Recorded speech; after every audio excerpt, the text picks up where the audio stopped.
Donald Trump is coming into office, and he apparently wants to expand the United States to include the territories of Canada, Panama, and Greenland. Donald Trump Jr. just visited the Greenlandic capital of Nuuk, and Donald Trump Sr. mentioned that he wouldn't rule out the possibility of using economic and military coercion to gain ownership of the island. I thought I'd add a few comments about Greenland to explain the context from a Danish perspective. After all, it's a quite special experience to be on the receiving end of such messaging from an incoming American president, so let's talk about it. The first thing to note is that Donald Trump's interest in Greenland is not related to concerns about military security. Greenland is very important for the security of the United States because it's located in a position where early warning radars can detect incoming Russian intercontinental ballistic missiles. So Greenland is very important for missile defense and nuclear deterrence. But the reality is that the United States already has all the access it could want to Greenlandic territory. They already have an early warning radar at Pitufik Space Base. That's the one that used to be called the Thule Air Base. And if the Americans want to expand their military presence in Greenland, to build installations in other places or station more troops there, they can pretty much just ask the Danish and Greenlandic governments. So they would probably be allowed to do so if they actually asked. So unless Donald Trump is envisioning a future where the United States is no longer allied with Denmark, then there's really no military need for him to gain ownership of Greenland. So I think a more likely explanation is that Donald Trump has discovered that there are a lot of natural resources in Greenland and that he wants to exploit that. His interest in gaining ownership of Greenland is basically about getting the power to dictate the conditions for exploiting those natural resources and distributing the wealth from doing so. And then I think there's perhaps also in this an element of what I guess we can call narcissistic vengeance, because Donald Trump clearly felt offended in 2019 when the first time he suggested that the United States could buy Greenland from Denmark, and our prime minister very quickly dismissed the idea and called it absurd. And it was an absurd idea, but Donald Trump didn't like the fact that she would use that kind of language. So we still have the same prime minister, and I think there might be an element of revenge in this. But the reality is that it is an absurd idea, and it is a hopeless project. And there are two very important reasons for that. The first one is about how Denmark and Greenland are connected in a constitutional sense. So if we go back in time, Denmark was a colonial power. Denmark was at the center, and the Danes had control over other countries such as Norway and Iceland and the Faroe Islands and Greenland. And at that time, it was possible to sell a colony to another country. So, for example, Denmark sold the islands of St. Thomas, St. John, and St. Croix to the United States in 1917. But that's not how things work anymore. In the modern era, the Kingdom of Denmark is best understood as a federation consisting of three different countries. There's Denmark, the Faroe Islands, and Greenland.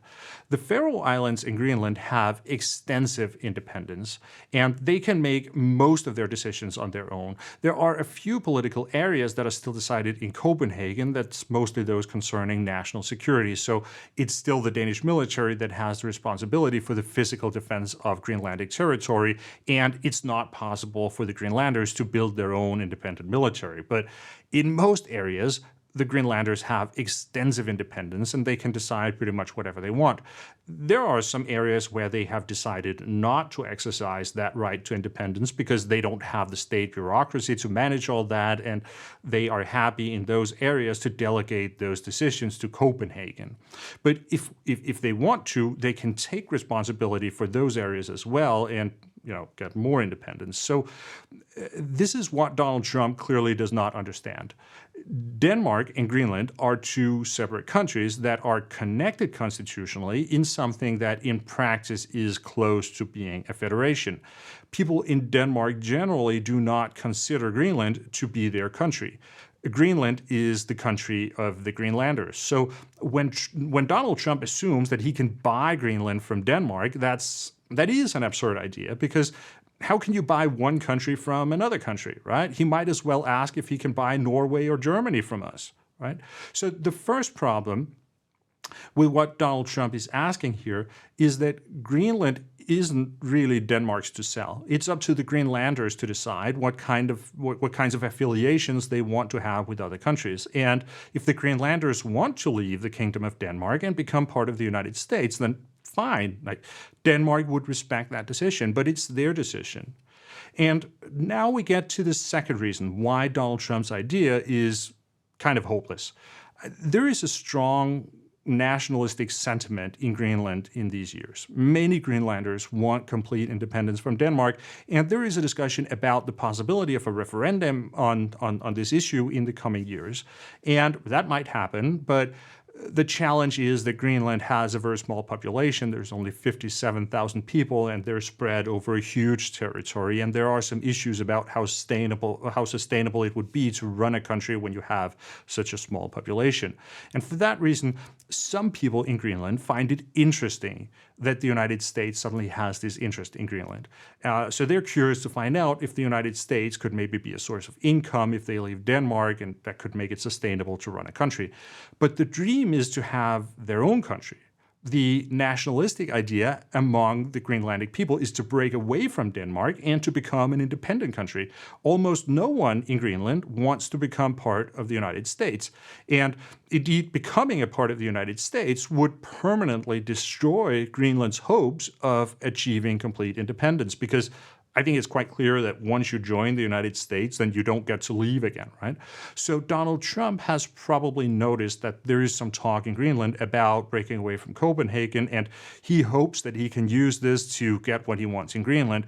But once he gets into serious discussions with the Greenlanders, it will become obvious that they're not at all talking about the same thing. The Greenlanders want the United States to give them money in exchange for access to Greenlandic territory for defense purposes. But aside from that, they want to be an independent country that can make its own decisions. And such an arrangement is not at all going to give Donald Trump the ownership of Greenland, which he can use to dictate the rules about exploiting natural resources. So all in all, it is a hopeless project that Donald Trump is talking about. I think the chances of him persuading the Greenlanders to give up their dream of independence and becoming a part of the United States are close to zero. And the idea that he could buy Greenland from Denmark is simply impossible. He seems very convinced that this is what he wants to do, and it will be interesting to see how far he's willing to take this, and if he's really going to go through with a trade war against Denmark, for example, to put pressure on Copenhagen to give him something that they don't have. This is all very bad news in the sense that this is absolutely not what the Western alliance needs right now, especially with the war going on in Ukraine and all the other uncertainty in the world.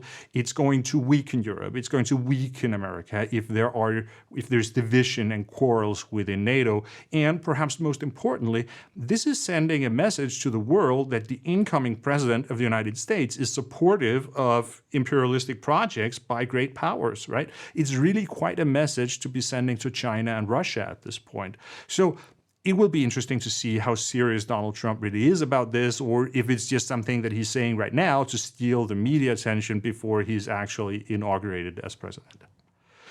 Okay, I will end it here. If you found the video helpful or informative, then please give it a like. And also remember, you can subscribe to the channel and click the bell icon, then you will get notifications when I upload new videos. And if you want to support the channel, you can subscribe to my newsletter at www.logicofwar.com. Thank you very much for watching, and I will see you again next time.